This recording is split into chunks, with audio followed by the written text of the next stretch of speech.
Welcome to another one of my videos. In this video, we'll be going over the Anusaya Sutta, 7 obsessions, the 7 perceptions, the Sana Sutta, and the 8 worldly concerns, the Loka Vipatti Sutta, the failings of the world. This is sutras gathered in the Anuguttara Nikaya of the Buddha. Obsessions. Monks, with the abandoning and destruction of the 7 obsessions, the holy life is fulfilled. Which 7? The obsession of sensual passion, the obsession of resistance, the obsession of views, the obsession of uncertainty, the obsession of conceit, the obsession of passion for becoming, the obsession of ignorance. With the abandoning and destruction of these 7 obsessions, the holy life is fulfilled. When for a monk the obsession of sensual passion has been abandoned, its root destroyed, made like a palmyra stump, deprived of the conditions of development, not destined for future arising, when for him the obsession of resistance, the obsession for views, uncertainty, and conceit, and passion for becoming, the obsession for ignorance has been abandoned, its root destroyed, made like a palmyra stump, deprived of conditions of its development, not destined for future arising. This is called a monk who has cut through craving, has turned away from the fetter, and by rightly breaking through conceit has put an end to suffering and stress. So there is an abandoning of sensual passion, the 6 senses, abandoning the mental qualities, the aggregates, consciousness, mental formations, perception, feelings in the body. And then there is also cultivate abandoning resistance. Until you can allow it, you are not free from it. Resistance can also become an aversion, a disliking, turning into the same resistance as it is. Overcome and abandon the obsession of resistance. And views. Don't be attached and cling to views. Knowing views are mental formations. Mental formations are either pleasant, unpleasant, or neutral, and they are inconsistent, non-self. They come and go. Do not grasp to any theme of detail of this Shankara, and then there is the obsession of uncertainty,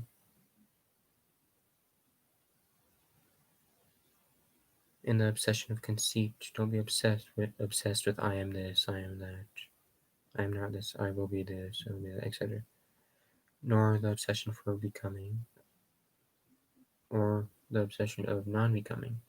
Even if you have a desire and craving for non-being, you will be reborn again. That's still a craving. Go beyond being and non-being. Even if you desire for the next breath, you will be reborn again. If you desire a mango at the moment of death, you will be reincarnated as an insect. Abandon the obsession of ignorance. Now we move on to the 7 perceptions, the Sana Sutta. Monks, these 7 perceptions, when developed and pursued, are of great fruit, of great benefit. They gain a footing in the deathless. Have the deathless as their final end. Of the unattractive, the perception of death, the perception of loathsomeness and food, the perception of distaste for every world, the perception of inconsistency, the perception of stress in what is inconstant, and the perception of not self in what is stressful. The perception of the unattractive, when developed and pursued, is of great fruit, of great benefit. It gains a footing in the deathless, has the deathless as its final end. Thus, what is said in reference to what was it said. When a monk's awareness often remains steeped in the perception of the unattractive, his mind shrinks away from the completion of the sexual act, bends away, pulls back, and is not drawn in, and either equanimity or loathing take a stance. Having in mind, contemplating the 32 parts of the body, the grossness of them all, the urine, the saliva, the plegum, the lymph, etc.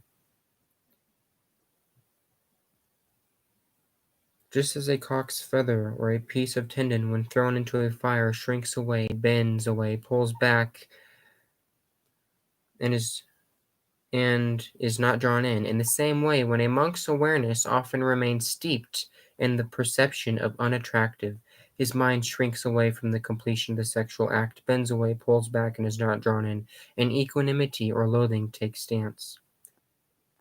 Same goes for the perception.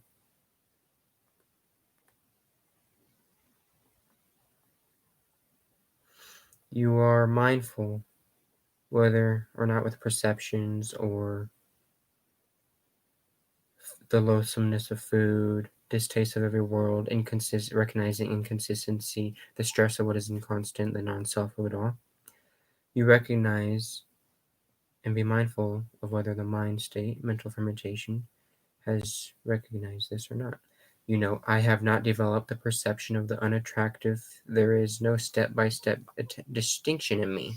I have not arrived at the fruit of this mental cultivation.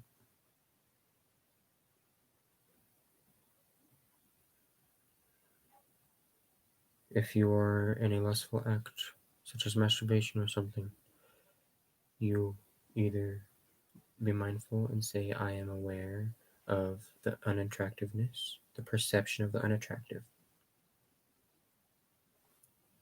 That can help from restraint.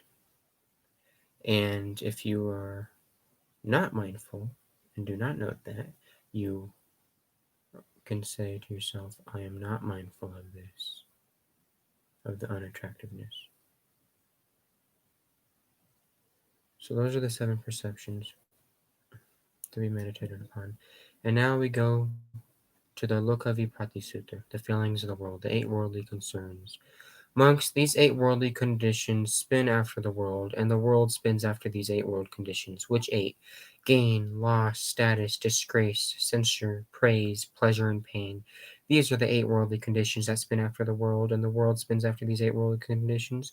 For an uninstructed run-of-the-mill person, there arises gain, loss, status, disgrace, censure, praise, pleasure, and pain.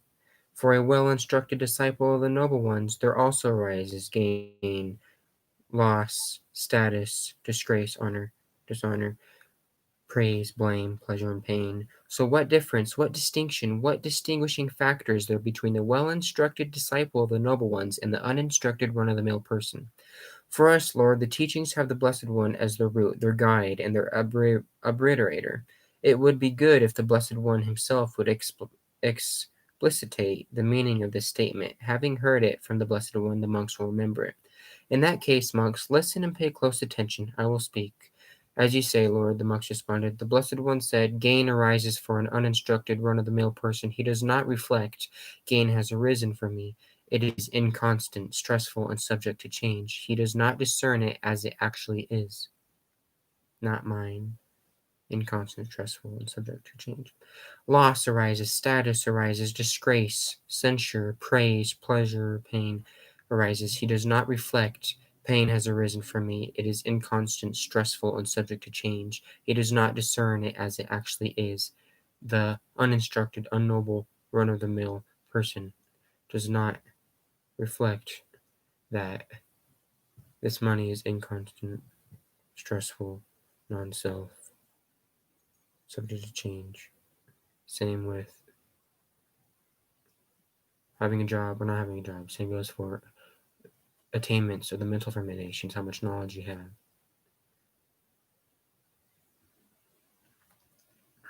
Same goes for relationships, possessions, everything. He welcomes the arisen gain and rebels against the arisen loss. He welcomes the arisen status and rebels against the disgrace. He welcomes the arisen praise and rebels against the arisen censure. He welcomes the arisen pleasure and rebels against the arisen pain. And he is thus engaged in welcoming and rebelling. He is not released from birth, aging, or death, from sorrows, lamentations, pains, distresses, or despairs. He is not released, I tell you, from suffering and stress. Now, gain arises for a well-instructed disciple of noble ones. He reflects, gain has arisen for me. It is inconstant, stressful, and subject to change. He discerns it as it actually is. Loss, status, disgrace, praise, blame, pleasure, pain. Pain arises, he reflects, pain has arisen in me. It is inconstant, stressful, and subject to change. He discerns it as it actually is. Discerning stuff as it actually is gives rise to unattachment. You see it for as it actually is, and that gains liberation, relinquishment. His mind does not remain consummated with the gain. His mind does not remain consummated with the loss, status, disgrace, censure, praise, pleasure, or pain. He does not welcome the status and rebel against disgrace. He does not welcome the praise and rebel against censure. He does not welcome the original pleasure and rebel against pain. As he thus abandons welcoming and rebelling, he is released from birth, aging, and death, from sorrows, lamentations, pains, distresses, and despairs. He is released, I tell you, from stress and suffering. This is the difference. This distinction. This is the distinguishing factor between the well-instructed disciple of the noble ones and the uninstructed run-of-the-mill person. Gain, loss, status, disgrace, censure, praise, pleasure, pain. These conditions among human beings are inconstant, impermanent, subject to change.